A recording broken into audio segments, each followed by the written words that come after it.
The GST Council has approved major reforms in the goods and services tax, which is going to have a direct impact on households, business units, industries, and markets. Hello and welcome to Drishti IAS. My name is Saloni Nankyolier, and in this video, we will understand these reforms and also what difference is it going to make in our lives. So the GST Council, in its 56th meeting, it cleared the next generation reforms.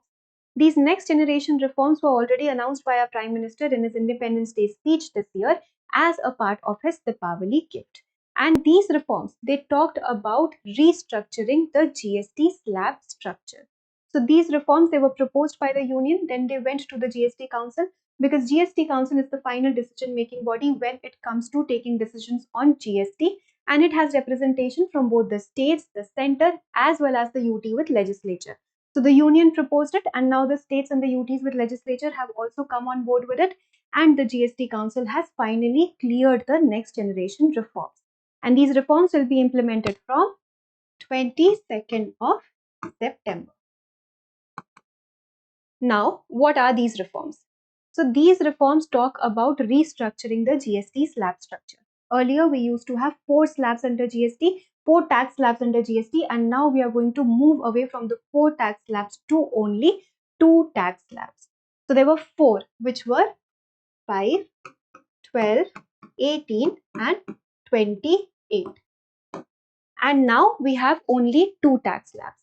One is a 5% slab and other is the 18% slab, which means we have completely eliminated the 12% tax slab and the 28% tax slab. So roughly 99% of the goods which used to fall under the 12% slab have now moved to the 5% slab, and some 90% of the goods which used to fall under the 28% slab have moved to the 18% slab. So 5% has our essential items and 18% has other standard items and some luxury items, but not super luxury items, because super luxury items or demerit goods or sin goods, they will be placed under the 40% rate. So we have 5%, 18% and then a demerit rate of 40%. This is the new tax structure for GST. Now, why do you think there was a need to bring about these reforms? First of all, GST was implemented in the country to deal with the cascading effect of multiple indirect taxes that we had in the country, the fragmented indirect tax structure that we had in the country. So to deal with that, there was a need to bring about a uniformity in the tax structure, and GST was implemented in 2017. But that was also not functioning effectively because of the complicated tax structure that we had. We did not know which product will be categorized under which tax slab because of the severe confusion that these tax slabs used to create, and then that would lead to tax evasion, or ease of doing business was also hampered. Industries were suffering, market was suffering, investors were suffering, and even the households were suffering. Inverted duty structure was seen. So all these things led to the ineffectiveness of the existing GST tax structure, and that is why the need was felt to bring about these reforms, these next generation reforms. We're going to talk about all these reasons and implications also in the next slides. But first of all, let us understand the inverted duty structure, because this was also one of the major problems with the existing GST tax structure. What do you understand by an inverted duty structure?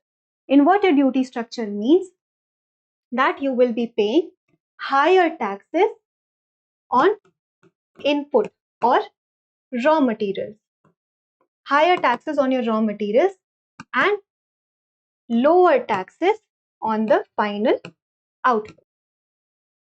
Let's say you own a garment company. So the input or the raw material for you is a fabric and the output is the final garment. Now, if you're paying more on the raw materials and you're not getting enough money back in return because the output is priced low, you naturally will be under a loss. This loss was compensated by the government, but that compensation or the refund process often was delayed.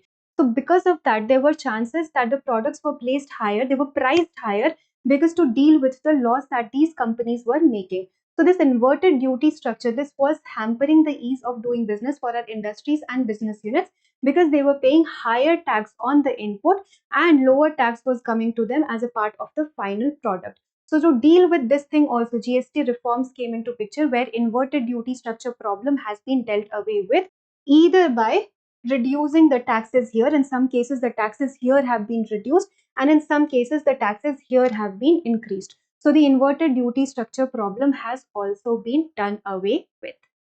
Now let us move to the new GST rates that have come into picture. So we only have two slabs now, 5% and 18%. A lot of things for the common man, they have now been placed under either the nil category where you do not have to pay any GST at all, or only at a 5% category, or the essential product category where you will be paying very low GST rates.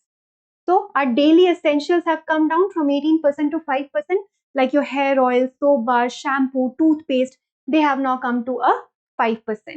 And butter, ghee, cheese and dairy spreads also have now moved to a 5%.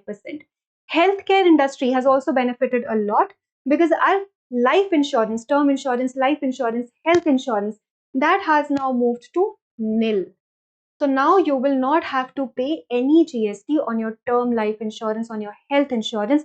So more and more people can now be encouraged to buy these insurances. So this is going to improve the standard of living for our people.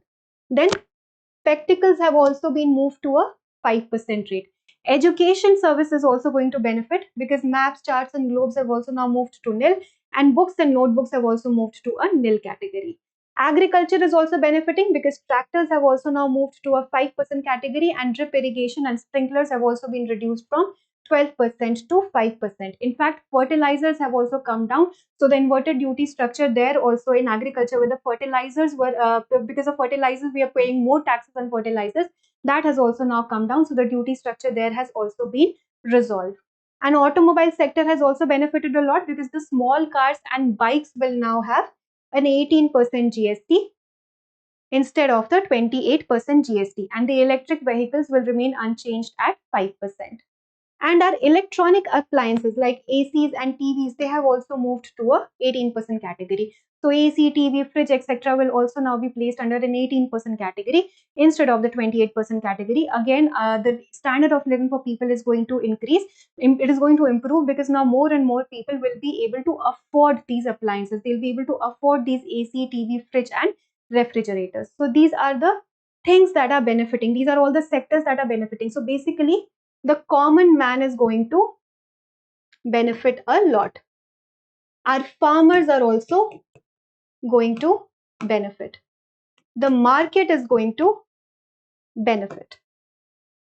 And the automobile sector is also going to benefit. Now let us see how all this is going to happen. This is going to happen because the daily essentials, the price on our daily essential has reduced, which means our consumption and our demand is going to boost. So boost consumption and demand. These reforms are going to boost our consumption and demand. Secondly, as I already mentioned, the standard of living is going to increase. Standard of living for these people, it is going to improve. Thirdly, our industries are going to benefit. Why? Because the inverted duty structure problem has been resolved. Now refunds will not be delayed. The process there will not be delayed, and other than the process, most of the products, like most of the raw materials which earlier used to have higher taxes, will now have lower taxes, and some final products will have higher taxes. So the inverted duty structure will also be resolved. So our industries are also going to benefit. And fourth, our markets are also going to benefit a lot. The share market, everything is going to benefit a lot. Investors are going to increase their confidence in the Indian market. Why? Because let us take an example of the automobile, for example. So your small cars and your motorcycles, they have now come down at an 18% rate. So the investors, they will feel more confident in investing these companies because now they know that these companies will be selling more because the product, the prices have come down. So people will demand for more of these products, and then they'll be selling more. And more sale is going to mean more profit. If you sell more, you're going to make more profit. And if more profit is going to come, then the price of the stock is going to increase. So our share price or our stock price is going to increase for all these companies. So in this case, we took an example of the automobile sector, but other than that, all the other sectors also, like your healthcare, your agriculture, these things, the market price here also is going to increase because investors are now going to feel more confident in investing in these sectors. So these are the implications of the new GST reforms.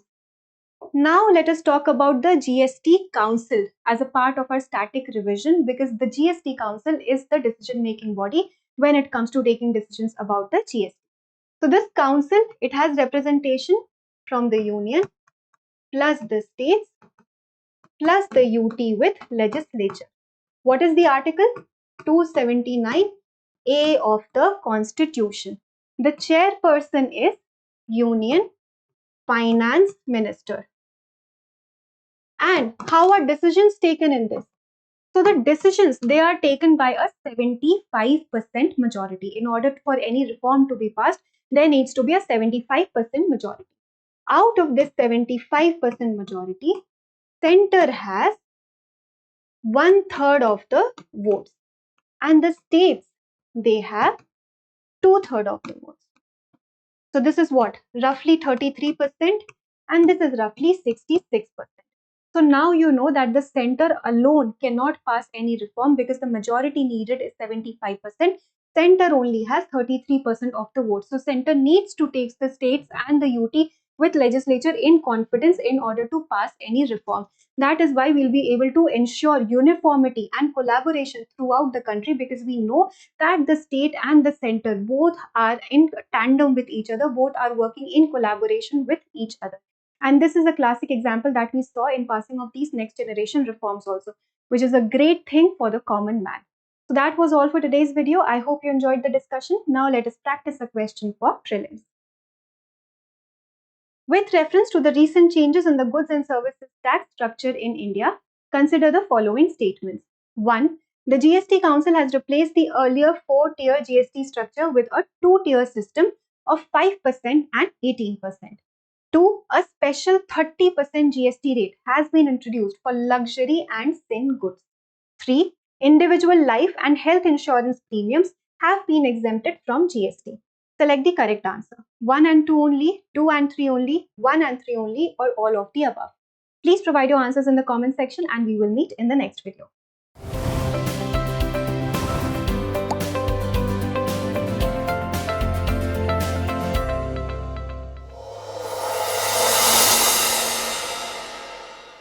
For more informative content, like, share and subscribe, and do not forget to press the bell icon to get the notifications.